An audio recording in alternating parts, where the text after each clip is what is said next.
Hello guys! Hello Pisces! Welcome dito sa aking channel. Kabalaran 888. Welcome Pisces. This is the first week of July of 2025. So, since unang linggo to ng July, titingnan natin kung ano talaga yung mensahe ng baraha. And gusto kong i-connect nyo ang iyong intuition dito sa mga barahan na lumalabas dito para madali nyo siyang kumbaga maintindihan. Kasi minsan hindi sa atin resonated kasi hindi natin kinoconnect yung intuition natin. Or maybe pag hindi resonated, maybe may ibang Pisces na may kailangan nun, maybe hindi ikaw yun. So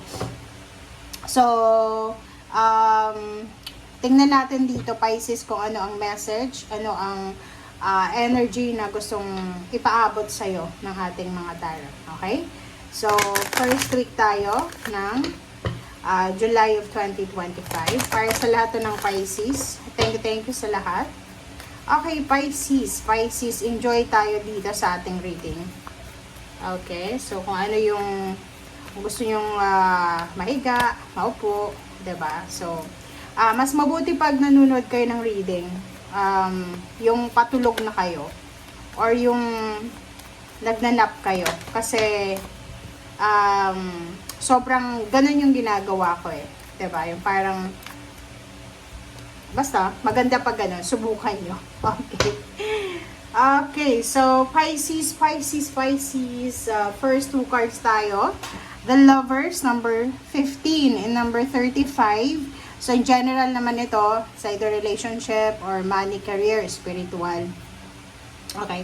So, yung first two cards mo dito, sinasabi ng barahan na in terms of partnership siya, Pisces.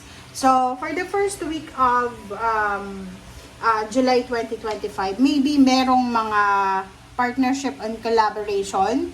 Ang nakikita natin, if you are single or in a relationship like live-in partner, boyfriend, girlfriend, maybe yung relationship nyo, medyo hindi siya maganda or maybe maganda naman, pero maraming mga differences na minsan nagiging cause o rason kaya nag-aaway-away yung magkarelasyon. So, unahin natin sa love life. May mga love life dito na yung mga Pisces na posibleng medyo for the past few months, medyo hindi nyo nabibigyan ng atensyon kasi maybe busy kayo sa pamilya, busy kayo sa trabaho, or busy sa business. Or kung ano man na problema meron kayo. But now, for the first week of July, sinasabi ng baraha sa'yo na kailangan mo ng bigyan ng pansin. So, iwasan yung mga misunderstanding. And if it's business partnership, collaboration with someone else, sinasabi ng barahan na may pag-asa. Diba? Like, maybe maraming partnership and collaboration ka na pinagdaanan, but hindi, kumbaga, hindi nangyari. Parang ganon. So, dito sinasabi ng baraha sa'yo, Pisces, na andito na yung pathway. Kumbaga, kung makikita mo dito, mayroon ng liwanag, and then butterfly, it's transformation. Since 5 butterfly siya, ibig sabihin, hindi ka dapat nag-aalala. Wala nang puwang, wala nang rason, Pisces, para mag-alala ka. Kasi, kumbaga, nandito ka na. Ito na yung talagang right timing, right direction na talagang ibinibigay sa'yo ng universe. And, pagkakakitaan to. So, maybe may mag-asawa, mag-boyfriend, girlfriend, mag-live-in partner, magkaibigan, or kung sino man sila na magkakaroon sila ng idea na pwedeng pagkakitaan kasi pera to So, parang, halimbawa, mag-best friend lang, nagkapag-decide sila na maging vlogger, diba? Or maging YouTuber or nag-Facebook Reels. Dito sinasabi na lahat ng pwedeng pagkakitaan, lahat ng pwedeng maging rason para maging successful ka, ay magiging successful talaga. So, sinasabi ng pathway na to na positive yung pathway, yung direction, may liwanag, end of the tunnel. And parang sinasabi na, kumbaga, mayroon talagang pathway. Kasi minsan, di ba, marami tayong mga plano sa buhay, pero wala naman tayong pathway kung saan, ano yung step 1, step 2, step 3. But dito sinasabi na Especially kung balak magpakasal, tuloy-tuloy na yung kasal, balak magnegosyo, balak makipag-partner, or kung ano man. So, sinasabi ng Baraza dito na ihanda mo ang sarili mo, Pisces, para dito sa expected windfall, expected partnership, collaboration, victory, and success. Or kung ano man siya na gusto mong mangyari sa buhay mo. Okay, thank you, Pisces.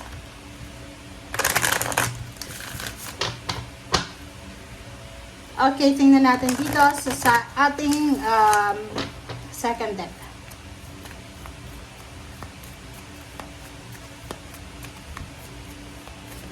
Oops. So, marami siya. Marami yung baraha na gustong lumabas sa'yo. Okay, tingnan natin. 4 cards to. Letting, 5 pala. Letting go. Peacock. Okay, leadership. Potential. Oh, diba? So, this is confirmation. And legends. Wow. Okay, Pisces. So, tingnan natin. Unahin natin itong letting go. Sinasabi ng Baraza sa'yo dito na learn to let go. Mag-comment ka, Pisces, kung meron kang mga hino-hold back sa buhay mo. Kasi dito sinasabi ng Baraha na meron, kasi to para siyang Leo energy eh. 'Di ba? Yung leadership na yan. Sinasabi ng Baraha na may mas importante ka daw, Pisces, na kailangan na bigyan ng atensyon. So, you need to let go, let God, let it flow. Free yourself from anything na nag-hold back sa'yo. Relationship, plano, pera, belief system, mindset, or kaano pa man. So, basta alam mo na yun, ha, Pisces. Kung ano man na parang hindi mo ma-let go mo na. Ibaba mo na yan. I-withdraw mo na yung sarili mo sa mga bagay na yan na kailangan mo nang alisin. Okay? So, let go of yourself from drama, toxicity. Detach yourself from anything na toxic. Okay? Okay. Next card natin is Peacock. Raise your stand. Yun na nga, diba? So, kung napansin mo, related tong Peacock na to sa previous readings mo na sinasabi na kailangan mong itaas yung standard mo, 'di ba? So, like for example, maraming mga tao na binababa ka, 'di ba? Yung mga tao na like binabackstab ka, tinatraidor ka, isipin mo na hindi mo sila kalibel. Hindi sa pagiging mayabang, hindi sa pagiging conceited, but kailangan mong ma-realize na hindi ka dapat magpakababa sa kanilang level. Kasi yung taong nagbabackstab, yung taong nagtatraidor, sila ay mababa yung vibration nila. Kahit sa usaping tarot tayo, usaping psychological, ang mga taong ganyang klase ng tao na mahilig manira ng kapwa, mahilig mang traidor sa kapwa, walang integridad yon. And at the same time, low vibration talaga, low energy sila. Okay?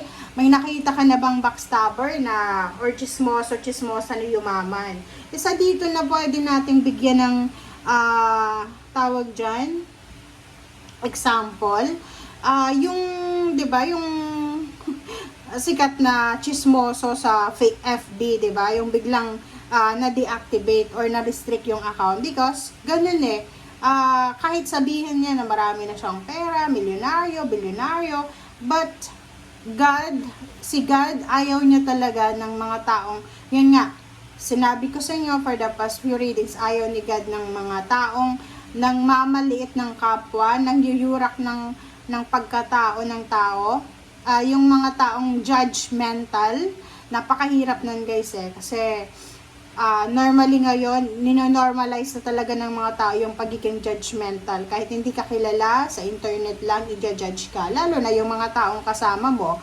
So, dito, raise your standard. So, it's not your fight, it's not your battle. So, sometimes you need to stay away from vibration na alam mo na hindi makakatulong sa'yo. Okay? So, yun. Leadership, set your goals. So, yun. For the first week of July, you need to set your new goals. So, yun, mag-create ka ulit ng mga new manifestation, new goals mo na gusto mong ma-achieve sa buhay. So, dito ka mag-focus ha. Sinasabi ng barahan na kailangan mo mag-focus para sa improvement ng sarili mo, hindi ka dapat mag-focus doon sa mga tao, sitwasyon na alam mo hindi makakatulong sa'yo. Potential, think big for your future. So yun, fast forward na tayo, doon na tayo sa future. So, you need to focus for your future. Yun nga, let go of your past. Let go of the things, people, situation na go hold back sa'yo. Legends, learn from those who inspire you. So, lahat tayo, di ba, Pisces, meron tayong mga idols or meron tayong mga hinahangaan. So, gamitin mo yung baga inspiration, kung sino yung tao or kung ano yung nag-inspire sa'yo para kumbaga maging mabuting tao or kung ano man ang gusto mong mangyari sa buhay mo. So, mag-look back ka doon or i-look forward mo yung taong yun. Okay? Or yung sitwasyon mo yun.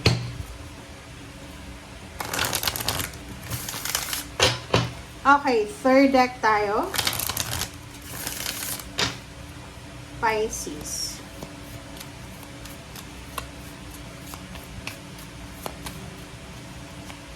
Okay, meron kang 2 cards. So, number 25, 7, 34, 7. So, it's 77. Sinasabi ng barahan na Pisces, this is the fruits of your labor. Kumbaga, breakthrough to new dimension. So, a new endeavor is on the horizon. So, ito na yung matagal mong hinihintay. Yung patience mo, yung sacrifices mo, kumbaga, nag-harvest ka na or mag-harvest ka na. So, sinasabi ng baraha, ihanda mo yung sarili mo para sa mga pagbabago. It's either new travel plans, relocation, new business ideas, new work plans, or anything na pwedeng makatulong sa'yo para mag-move forward and magbigay sa'yo ng positive outlook sa buhay. And 34/7 din. Dito sinasabi, Pisces, na sa first week of July, kinakailangan ng balanse sa pagtatrabaho. Yin and yang. So, sinasabi ng baraha sa'yo na maging balanse ka. Huwag masyadong workaholic. Diba? This week, huwag masyadong workaholic. If may time ka magpahinga, mag-focus ka sa iyong inner self, 'di ba? Sa emotion mo, make sure na hindi mo napapabayaan yung iyong mental, emotional, physical, and napaka-importante yung spiritual. Okay? So sa linggong ito, simulan mo yung buwan ng July na balanse. Okay? Balanse. Okay, thank you, Pisces. Tingnan natin dito sa last deck mo.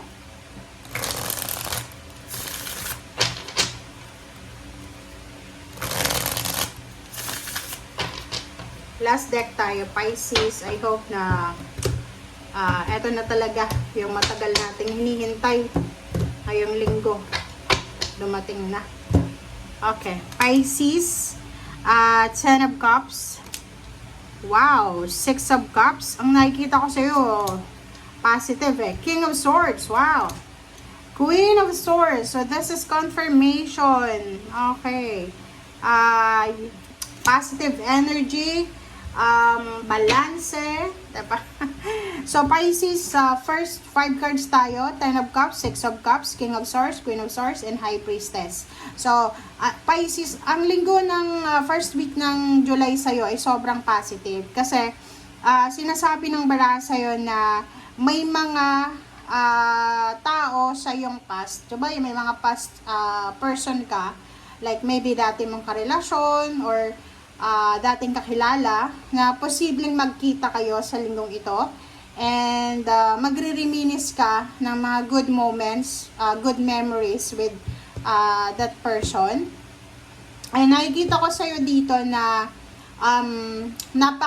kumbaga anong tawag dyan, napaka active ng iyong instinct and intuition this week. Okay, so makinig tayo makinig tayo sa sinasabi ng ating intuition, lalo na kung may mga tao na posibleng pumasok sa buhay natin, magparamdam, kailangan mong maging matalino or kailangan mong maging kumbaga yun, positibo or kailangan mong maging seryoso. Okay, so ibig sabihin yan, Pisces, yung King of Swords and then Queen of Swords, direction yun eh, 'di ba? Yung parang halimbawa lang to may mga Pisces na Yun nga, mayroon ditong letting go. Tapos yung 10 of cups sa'yo is all about emotion, family, all about your emotion nga. So, halimbawa, may mga dating kakilala ka or yung mga kamag-anak mo gustong bumalik sa buhay mo. You need, yung King of Swords is you need to let go daw ng mga past mo. So, depende yun sa'yo. Kaya nandito yung High Priestess kasi sinasabi na nakadepende daw yun sa'yo, Pisces, kung gusto mo silang papasukin or gusto mo silang ilagay sa kanilang boundaries or maglagay ka ng boundaries. Kumbaga, nakadepende yon sa'yo. Okay? So, depende sa'yo, Pisces, kung ano ang gagawin mo. But, nakikita ko sa'yo naman na you're free from any grudges and resentments. So, wala ka namang grudges and resentments. Pero, yung mga taong ito na gusto nga pumasok sa buhay mo, you need to make sure na ang mga taong to ay talagang para sa'yo. Kasi, di ba, minsan, may mga taong bumabalik sa buhay natin just to, di ba, may mga naiwan pa silang gustong gawin sa atin na negatively. So, maging matalino ka. Okay? Maging matalino ka kasi contradicting siya eh. Di ba? Contradicting siya sa unang baraha. Pero, kung susundin natin, yung nauna dito, sinasabi, kahit sino yung pumasok ulit sa buhay mo na naging part ng past mo, sabihin natin na magiging masaya ka sa kanya, or maybe there's someone na gusto mo nang mag-move on eh, 'di ba? So maybe intimate, yung ex mo, mga kamag-anak mo na gumawa ng masama sa'yo, kaibigan, or kung sino man katrabaho. Kung kailan pa move on ka na eh, kung kailan pa alis ka na sa cycle na yan, sa estado na yan, tsaka bumalik sila, para humingi ng tawad, para ganito, ganyan. So, you need to be careful. But then, dito yung King of Swords and Queen of Swords, so sinasabi, it's up to you. Nasa iyo yan. And makinig ka sa sinasabi ng iyong intuition. Napaka-importante ng intuition. Okay, Pisces. Two of Pentacles, Princess of Cups, Ten of Pentacles, and Death card. And Five of Cups. Yun na nga, diba? So, nandito yung Death card. Sinasabi ng barahan na you need to let go. Let go of the past. So, siguro, kung may mga taong gustong bumalik sa buhay mo, kung ayaw mo na, yung parang na-trauma ka na, ayaw mo nang masaktan, pwede naman maging civil, diba? Pwede naman magpatawaran, but hindi yung babalik ulit sa dati, yung pagiging close nyo, yung closeness. So, dito sa Death card, sinasabi na kailangan mo daw mag-transform. Plus, mayroon ditong pathway. Meron kang, umaga Pisces, mayroong direksyon na itinuturo sa'yo ang universe na dito ka mag-focus, Pisces. Parang halimbawa, yung pathway na yun papunta doon. 'Di ba? Forward na siya. Ito yung tinuturo sa'yo ng universe. Dito ka tumingin, Pisces, sa pathway forward. Huwag kang tumingin sa likod mo. Parang ganun. Ito yung sinasabi ng Death card. Kasi may magta-transform talaga sa buhay mo eh. So, overall transformation sa lahat. So, kung sino man yung mga taong gumawa sa'yo ng masama or yung mga taong hindi ka nakita for several years, maybe after decade, maybe after 20 years or 10 years, makikita ka nila physically, hindi ka nila mararecognize eh. Kasi maybe you have, di ba, nagpa-rhinoplasty ka, nagpa-botox ka, or kung ano man yun na ginawa mo sa sarili mo, or emotionally nagbago ka na. Hindi ka na yung dating Pisces na nagpi-people please, hindi ka na yung Pisces dati na masyadong nauuto. So ngayon, sinasabi ng para sa'yo dito na yun na nga, yung universe ay kumbaga inaalis yung mata mo doon sa past. Okay? Sinasabi ng universe sa'yo na oras na Pisces para mag-focus ka sa pera mo. Diba? Balance. Emotionally, Princess of Cups and Ten of Pentacles. Sinasabi ng bara sa'yo na focus ka doon sa mga tao na alam mo na minamahal ka kahit wala kang maibigay sa kanila. Minamahal ka kahit ganyan ka lang. So, doon ka sa mga taong accepted ka. Doon sa mga like-minded individuals, doon sa mga taong susuportahan ka, hindi sa mga taong ibabackstab ka, pagtatawanan ka, antagonize ka or anything. So, Ten of Pentacles and Death card, sinasabi ng barasa yon na mayroong mga financial transformation na posibleng mangyari na dun ka dapat mag-focus. This is your time to shine, Pisces. And Five of Cups, makinig ka. Plus, nandito yung High Priestess, makinig ka sa sinasabi ng iyong intuition, Pisces, kasi baka magsisi ka sa bandang huli dahil sa hindi mo pakikinig. Okay? Learn your lesson, Pisces, na hindi ka nakikinig sa intuition mo, sa instinct mo, kahit sinasabi na ng instinct mo na masamang tao yan, hindi ka dapat nagtitiwala. Pero, napakatigas ng ulo mo. So, dito, it's time for you to listen to your instinct, your intuition, to the universe. Okay? Huwag nang kumontra, huwag nang kontrolin yung sitwasyon. Okay? Let go, let God. And, yun nga, raise your standard. Okay? Alam mo kung ano yung level mo dito sa mundo. Thank you, guys. Bye!